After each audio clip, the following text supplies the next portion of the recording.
제21대 대통령 선거 본투표가 이제 나흘 앞으로 다가왔습니다. 오늘까지 진행된 사전투표에선 오후 5시 기준 투표율이 32.95%, 모두 1,462만 명이 소중한 한 표를 행사했습니다. 이 뜨거운 투표 열기가 6월 3일 본투표 당일까지 이어지기 바랍니다. EBS 뉴스는 앞으로 5년의 미래를 책임질 새 정부의 청사진을 후보별로 듣고 있는데요. 오늘은 더불어민주당 이재명 후보의 과학기술 정책을 살펴보겠습니다. 먼저 영상 보고 오겠습니다.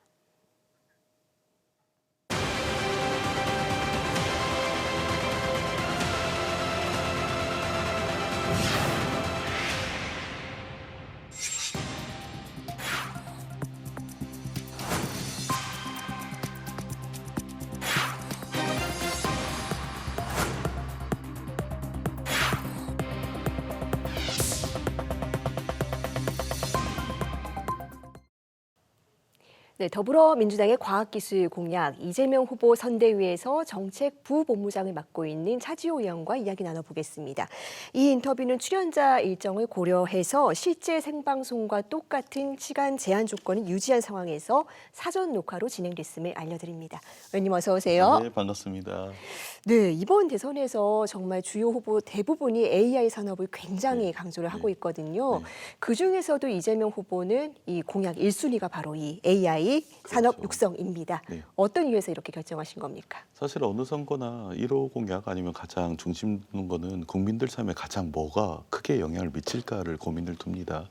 그랬을 때 이제 AI 대전환 시대라고 얘기를 하잖아요. 이게 AI가 인공지능이라고 생각해서 어렵게 생각하시는데 지능이라고 그냥 생각을 하시면 돼요. 그래서 인간이 하는 일 거의 모든 일에 인간지능이 역할하던 모든 것에 영향을 주게 되고 이게 우리 사회나 산업 생태계 이 모든 거를 바꿔나갈 겁니다. 아마 저희 예상으로는 2030년대 그게 격화될 거라고 생각을 하는데 여기에 대한 기술 혹은 산업의 원형들이 다음 5년간 만들어질 겁니다. 그래서 사실 다른 후보들도 그렇지만 저희 이재명 후보도 이 AI 분야 산업 이 부분을 가장 중심에 놓고 저희가 일을 준비하고 있습니다. 네, 목표는 전 세계 AI 3강 도약입니다. 아마 미국, 중국, 그 다음에 AI 강국이 되겠다라는 목표를 상정하신 것 같은데 그 기준을 뭐라고 볼 수 있을까요? 참 글로벌 3강 3위 안에 들어간다고 하면 동메달이라도 딴다는 건데 그게 사실 굉장히 야심찬 목표예요. 미국과 이제 중국, 이제 확고한 2강으로 자리 잡고 있고 그 다음에 위치를 점한다는 게 야심차게 볼 수는 있지만 사실 디지털 산업의 특성상 이 3강에 들지 못하면 기술 의존국으로 전락해 버리면 큰 의미가 없을 거예요. 그래서 3강으로 목표를 두고 저희가 가는 건 너무나 당연한 목표일 것 같고요. 그리고 특히 아까 말씀드렸듯이 AI가 전 산업, 우리 사회 시스템 자체를 변화시키고 그게 이제 사회 인프라, 의료, 금융 투자, 사회 안정망, 그리고 국방의 영역까지 AI가 인프라로 작용하지 않는 데가 없을 것입니다. 그러면 이거는 사실 안보의 영역이기도 하죠. 그래서 우리가 이 부분에 대해서는 기술 의존국이 되면 안 되기 때문에 이 삼각이랑 목표를 세우고 최대한 저희가 노력을 해서 이제 전략들을 구성을 하고 있습니다. 네. 구체적인 목표도 제시를 해주셨거든요. 네. 100조 원대 투자 그리고 GPU 5만 개 확보 등입니다. 네. 이건 실행이 가능한 겁니까? 그럼요. 구체적인 전략이 있으면 실행이 가능하죠. 100조 투자나 아니면 GPU 5만 개 같은 경우는 저희가 AI 관련 산업 증진을 위해서 아니면 AI 사회를 준비하기 위해서 그냥 기본적인 인프라가 그 정도 돼야 된다고 생각을 합니다. 그리고 AI가 사실 글로벌 상강 혹은 글로벌 경쟁력이 있으려면 뭐 쉽게 말해서 세 가지가 필요하잖아요. 기술, 그리고 자본, 데이터. 이 세 가지가 필요한데 사실 한국에서 공적 자본으로 그동안 투자했거나 아니면 투자할 의지가 있는 양이 미국의 하나의 민간 기업의 투자 양보다는 작을 수도 있을 것 같아요. 그리고 한국이 데이터라는 게 5천만 인구 안에서 그 데이터 아키텍처라는 게 아무리 잘 구성된다 하더라도 5천만의 인구로 제약된 데이터는 사실 글로벌 경쟁력에 굉장히 큰 제약 요인으로 만들어질 것 같습니다. 그래서 이런 기술, 자본, 데이터들에 대해서 저희가 전략들을 만들어 놨고요. 그게 이제 글로벌 AI 투자 기금이란 형태, 그러니까 한국 안에서 민관 협력으로 마중물이 되는 투자의 마중물이 되는 것도 형성을 하지만 다른 한편으로 이제 이런 AI 전환기를 준비하고 자체 기술을 보유하고 하려고 하는 수많은 나라들과 협력 체계를 구성을 해서 어떻게 보면 단일 국가가 가진 자본이나 데이터의 제한을 넘어가려는 노력을 합니다. 그렇게 했을 때 100조 혹은 그 이상의 투자 기금이 모이는 것은 어려울 것 같다는 생각을 하지는 않고요. 그래서 그런 글로벌 AI 이니셔티브라고 부를 수 있는 글로벌 협력 전략들이 투자 기금 모이고 그리고 파운데이션 모델 역할하는 AI에 대해서 이제 공동 개발을 하고 그리고 다국가 플랫폼을 통해서 공동으로 사용하다 보면 아까 데이터의 문제를 말씀하셨잖아요. 그럼 우리는 이런 글로벌 공동 플랫폼을 통해서 글로벌 디지털 인구가 10억 명의 유저를 확보해서 움직이는 게 어렵지 않을 거라고 생각합니다. 그러면 기술, 자본, 데이터 이 셈박자를 가지고 우리는 글로벌 경쟁력이 굉장히 강화될 수 있는 거죠. 네. 그렇게 좀 계획을 잡고 있습니다. 네, 글로벌 협력 체계를 통해서 어떤 한 나라가 가진 한계를 뛰어넘어야죠. 뛰어넘겠다라는 구상을 아니면 밝혀주셨습니다. 글로벌 이강을 가까이 가기도 쉽지가 않을 거예요. 네. 거의 유일한 방법이라고 생각을 하고 있습니다. 네, 알겠습니다. 사실 이렇게 AI 산업이 발전하면 좋기는 할 텐데 이 네. 국민들 입장에선 이렇게 되면 우리의 삶이 어떻게 달라지는 건지 이 부분이 궁금하실 것 같아요. 어떻게 네. 보십니까? 그 AI가 인간 지능이 만든 모든 곳에 영향을 준다고 했었잖아요. 그러면 우리 사회는 사실 지식 사회로 들어오면서 사람들 사이에 지식 생산성의 차이 때문에 이제 굉장히 좀 불평등한 사회에 살고 있습니다. 그런 면에서 AI가 우리가 가진 어떤 지적인 불평등을 완화시킬 수 있다고 하면 그게 이제 저희가 생각하는 AI의 기본 사회에 가까운 모습이 될 거라 생각을 하고요. 좀 구체적으로 얘기하면 지금 당장 챗GPT와 같은 사실 AI의 초기 모델이라고 생각하는데 거기에 대한 접근성들이 강화되는 거 그런 부분들은 저희 후보도 얘기를 하셨고요. 그리고 그 다음 단계로는 AI 에이전트 시대가 되죠. 의료라든지 돌봄이라든지 금융 그런 같은 기존 필수 사회 서비스에 대한 접근성이 AI 기술을 통해서 확연히 좋아질 겁니다. 그래서 그렇게 됐을 때 개인이 가진 건강의 문제나 혹은 금융의 문제 혹은 재난 위험성의 문제들이 그런 삶에 기본적으로 우리가 겪게 되는 그런 리스크가 최소화될 수 있는 사회로 도달하지 않을까 이렇게 생각을 하고 있습니다. 결국 저희가 이런 국가 주도의 AI 개발들을 서두르고 아까 글로벌 공적 협력 체계를 구성하려고 하는 거는 이런 AI 개발들이 특히 미국이죠. 민간 회사 몇 군데에서 주도를 하고 있습니다. 민간 회사에서 주도했을 때 공공성을 담보하기가 쉽지가 않잖아요. 그래서 저희는 이 AI 기본 사회라는 이제 전략들을 가지고 이게 AI를 일종의 공공 인프라로서 민관이 협력해서 국제사회가 협력해서 개발을 하고 거기에 대한 혜택을 우리 모두가 나누게 되는 사회를 생각을 하고 있습니다. 네, 이렇게 우리 일상을 완전히 바꿔놓을 수 있는 AI 산업. 네. 그런데 이 AI 강국으로 가는 길에 또 풀어야 될 과제 중 하나가 전력 확보입니다. 네. 이 에너지 수요가 커질 수밖에 없는데 또 이 문제는 어떻게 풀어야 될까요? 그렇죠. 이게 AI도 그렇고 전력도 그렇고 사회 기반 인프라지 않습니까? 네. 그래서 이 AI라는 어떻게 보면 공동의 인텔리전스, 공동의 지능이라는 인프라가 제대로 보편적으로 확산되기 위해서는 그것에 대응한 공공 전력 인프라망이 훨씬 더 안정성 있고 효율적으로 설계되는 게 중요합니다. 그랬을 때 전 세계적인 추세는 미국에 있는 주요 AI 기업들도 마찬가지인데 재생에너지 기반으로 아리백 그에 대한 요구가 있고 또 글로벌하게 우리가 서비스를 만들려고 하면 그 아리백을 충족하는 게 굉장히 중요하지 않습니까? 그래서 재생에너지 형태로 대부분이 가고 있어요. 근데 재생에너지만에 의존하기에는 시간도 좀 걸리고 효율성들도 조금 떨어질 수 있으니까 저희는 에너지 믹스라는 단계를 하고 있습니다. 그래서 태양열이나 아니면 풍력 발전 사이에 에너지 믹스가 되면 어느 한 발전에 의존하는 것보다 훨씬 더 안정성이 높아지고 그리고 지금 이제 이미 만들어진 원전들 같은 경우를 활용함으로 인해서 재생에너지에 대한 에코시스템이 완전하게 안전적으로 구성될 때까지 그런 그 전환기의 전력 수요에 대한 안정성을 만들어줄 수 있을 것 같습니다.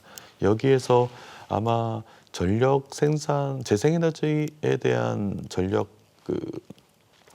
원가 만드는 킬로와트당 원가들은 날이 갈수록 줄어들고 있어요. 그리고 원자력 같은 경우는 사실 에너지 생산할 때 나중에 이게 폐기물이나 아니면 안정 위험성 등 이런 부분에 대한 비용들이 사실 포함이 되지 않게 계산되는 게 많아서 어느 정도 저희가 이 에너지 믹스들을 이제 순차적으로 만들어 나가고 그리고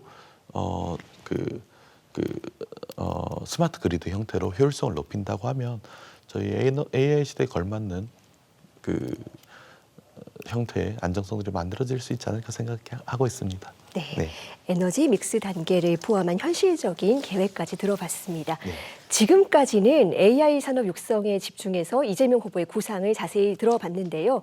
범위를 조금 더 넓혀서 국가 R&D 투자와 인재 양성에 대한 이야기 먼저 영상 보고 이어가겠습니다.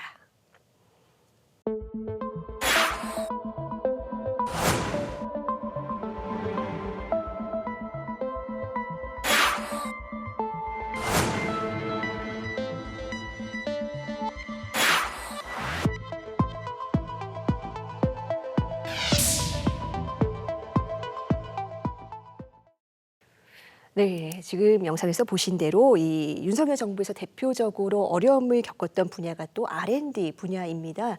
예산이 갑자기 크게 줄어들었다가 올해 원상복구를 하기는 했는데 연구자들이 이 과정에서 굉장히 큰 어려움을 겪었습니다. 이재명 후보의 R&D 투자 기조는 어떻게 갖고 계십니까? 저는 이제 국회로 오기 전에 카이스트에서 교수를 일했습니다. 그 당시에 R&D 예산을 대폭적으로 삭감을 했죠. 그리고 그때 항의하는 젊은 연구자, 젊은 학생의 입틀막 사건도 있었고 많은 문제들을 노출했었습니다. 그래서 이재명 후보의 사실 R&D 투자 기조는 이게 첨단 지식 산업 혹은 기술 기반의 산업만이 우리 경제를 살릴 수 있는 가장 큰 그게 동력이라고 생각을 하고 있습니다. 그래서 전체 공공 R&D 예산에 대해서 일단 그 규모는 저희 현실화해서 늘려나갈 예정이고요. 그리고 민간과 산업 사이의 연계들이 굉장히 중요해집니다. 결국 R&D가 순수 R&D에서도 시작하지만 그게 응용 파트로 넘어가고 산업계 응용으로 확산돼 나가면서 결국 공공 R&D 투자와 민간 R&D 투자가 생태계가 조화롭게 형성되는 것을 촉진해 나갈 예정입니다. 또 한편으로는 또 국내 R&D 투자만으로는 어느 정도 제한이 있고 사실 R&D 관련 연구는 사실 글로벌 협력에 기반을 두게 됩니다. 그래서 인력이나 기술 사이 협력뿐만 아니고 R&D를 투자했을 때 어떤 연구 협력 같은 것들을 이제 저희가 글로벌 협력 연구 투자 체계를 확보함으로 인해서 한국 안에 연구자들에게 주어지는 예산 자체 파일을 키우려고 저희가 준비를 하고 있습니다. 특히 이제 이런 예산들이 창의력이 높은 젊은 연구자들 AI 산업 같은 경우 박사 받은 지 한 6년 차까지가 굉장히 창의력이 높은 그룹인데 그런 연구자와 그리고 스타트업과 같은 이제 기술 기반의 이제 초기 기업들을 키우는데 집중할 예정입니다. 네, R&D 투자에 있어서도 국제 협력이 중요해지겠네요. 네. 우리가 서두에 AI에 대해서 주로 다뤄왔습니다만 네, 또 네. 바이오나 반도체 같은 국가 첨단 전략 산업에 대한 대규모 투자도 약속을 하셨습니다. 네, 네. 구체적으로 어떤 계획 갖고 계시나요? 네. 우리가 국가 첨단 전략 산업이라고 볼 부분은 특히 이 한국 사회가 혹은 글로벌 산업 생태계가 향후 5년에서 10년 사이에 급격하게 전환이 됩니다. 그래서 우리가 이미 만들어진 산업 생태계에 후발주자로 뛰어들어 가지고 새로운 산업들을 일으키겠다, 새로운 기술들을 투자하겠다 하면 아무래도 우리는 패스트 팔로우밖에 되지 않는 부분들이 있어요. 그래서 저희는 이제 예측 기반의 거버넌스라고 하는데 다가올 이제 첨단 기술들 그리고 다음 5년에서 10년 사이에 주요하게 등장할 산업들의 과감한 선제적 투자를 통해서 이 기술들을 생태계를 초기에 구성하는 것들을 목표로 하고 있습니다. 그래서 기억하기 쉬우시라고 A부터 F까지 해서 AI, 바이오, 컬처 그리고 방위나 이제 우주 같은 부분들 그리고 그린 에너지 부분 그리고 제조업 중심의 첨단 제조업 중심의 어떤 전환들에 대해서 집중적으로 투자를 해서 그런 산업 영역들 안에서 이제 앞으로 훨씬 더 우리의 미래 산업들을 끌고 갈 수 있는 기술들을 원천적으로 저희가 원천 기술들 확보하는 데 좀 주력을 하고 있습니다. 네, 여기서도 마찬가지로 민과 관의 투자가 동시에 이루어지는 생태계를 구상을 하고 있고요. 과학기술 발전이 사실 뭐 투자도 중요하지만 네. 또 중요한 게 바로 연구자들이 마음껏 일할 수 있는 환경 조성일 겁니다. 네, 네. 특별한 계획이 있으실까요? 네, 일단 이거는 저희가 이렇게 수많은 계획들을 가지고는 있지만 원칙적으로 말씀드리는 게 좋을 것 같아요. 하나는 예전에는 이제 관주도로, 그러니까 정부에서 사실 전문성이 없는 사람들이 이런 과학기술인들의 연구 생태계를 구성을 했습니다. 근데 저희는 연구자 혹은 과학기술인들이 가장 이 니즈랑 어떻게 만들어져야 될지 잘 알고 있지 않습니까? 그래서 원칙적으로 어떻게 보면 수요자 중심, 연구자 중심의 연구 생태계를 구성하는 것을 목적으로 하고 있고요. 거기에서 이제 몇몇 필요한 부분들이 하나는 아까 말씀드린 청년과 여성, 가장 어떻게 보면 창의성이 높은 그룹 혹은 경력 단절 통해서 굉장히 큰 잠재력은 있지만 그게 연구에 활성화되지 않는 그룹들의 기회를, 계기들을 만들려 하는데 일차적인 목표도 있고, 두 번째는 이제 장기 연구들, 연구가 1, 2년 단위의 짧은 연구로는 어떤 성과를 만들어내기가 쉽지가 않습니다. 네. 네. 그리고 이제 그런 장기 연구들 안에서 사실 실패들이 굉장히 많이 생길 수 있어요. 굉장히 도전적인 연구, 장기적인 성과를 해서 해야지만 결과가 나올 수 있는 연구들은 초기에 실패할 수도 있는데, 그런 실패나 혹은 초기의 좌절들을 넘어갈 때 진정이 굳건한 과학기술, 원천 기술들이 만들어지는 것 같습니다. 그래서 그런 부분들에도 집중을 할 거고, 그리고 이제 지역의 균형적인 발전을 위해서 이제 국책연구기관들이나 지방 거점 국립대들 혹은 이제 지역의 과기원들이 조금 더 이제 연계된 생태계를 구성을 해서 이제 한국 전반의 전 지역에서 이런 과학 기술들이 좀 꽃을 피울 수 있게 만드는 걸 목표로 하고 있습니다. 네, 이런 생태계 조성에 더해서 결국은 좋은 인재들이 많이 들어와야 될 텐데 요즘은 또 의대 쏠림 현상이 너무 심각하다 보니까 이 이공계에 좋은 인재들이 많이 들어오지가 않습니다. 네. 특히 이 지난 정부의 의대 증원 정책으로 이런 현상이 좀 가속화된 면이 있는데 의대 문제에 대해서는 어떤 입장 갖고 계십니까? 네, 저도 의사과학자여가지고 네. 네, 이 부분에 대해서 굉장히 유심하게 지켜봤습니다. 먼저 그동안 수많은 고통들이 생겼던 것 같아요. 의료 대란들이 일어나서 환자들도 고통스럽고 우리 젊은 이게 전공의들, 학생들도 굉장히 많은 고통스러운 시기를 겪어서 거기에 대해서 무엇보다 안타깝게 생각을 하고요. 근데 그게 제가 더 안타까웠던 부분은 이제 2,000명의 의대 정원을 목표해서 이제 필수를 완화시키겠다는 생각을 구상을 했는데, 사실 의대 증원이 이루어지면 예과 2년, 본과 4년, 인턴 1년, 레지던트 4년, 뭐 펠로우까지 하면 이게 한 15년 정도 걸리는 것 같아요. 15년, 20년 정도 사이가 돼야지 어느 정도 인원들이 배출되는데, 그 15년 뒤면, 아니 10년 뒤만 해도 AI 기반으로 의료 시스템이 대부분 전환이 돼 있을 것 같아요.